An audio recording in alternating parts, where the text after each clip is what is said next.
जेव्हा मी ही बातमी ऐकली, तेव्हा माझे अक्षरशः डोळे भरून आले. मित्रांनो, मी एक 50 वर्ष बाबांची तुम्हाला स्टोरी सांगणार आहे. बाबांना हृदयाचा त्रास होता. बाबांचा हार्ट पंपिंग फक्त 15% होता. अँजिओग्राफी झाल्यानंतर कळतं, की त्यांना हृदयामध्ये 4 ब्लॉकेजेस आहेत. तेव्हा हाय रिस्क बायपास सर्जरी केली जाते. सगळ्या गोष्टींवर, सगळ्या आजारांवर ते 1 महिना झुंज देत होते. आणि आमचंही आत्मबल वाढवत होते आणि स्वतःचं पण वाढवत होते. सगळं झाल्यानंतर जेव्हा ते बरे झाले, तेव्हा घरी गेल्यानंतर त्यांनी गिफ्ट पाठवलं.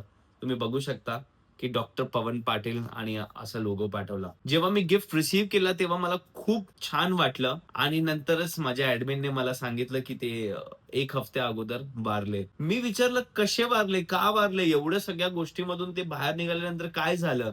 तेव्हा कळालं मला, की त्यांना किडनी इन्फेक्शन झालं आणि त्याच्यातून ते रिकव्हर नाही झाले. मित्रांनो, ॲज अ डॉक्टर जेव्हा आय-सी-यूमध्ये आम्ही पेशंट बघतो, तेव्हा ते सतत आम्हाला बघत असतात आणि आम्हीही त्यांना बघत असतो. त्याच्यामुळे काय होतं, की सतत दिसणाऱ्या त्या गोष्टींमुळे काळजी घेताना आमची मनं जुळतात आणि अशा कंडिशनमध्ये जेव्हा अशी काही स्टोरी आम्हाला किंवा असं काही मेसेज आमच्यापर्यंत पोहोचतं, तेव्हा खूप वाईट वाटतं. आय होप सो ते जिकडे पण असतील, चांगले असतील. बस अजून काय बोलायचं नाहीये. Thank you so much.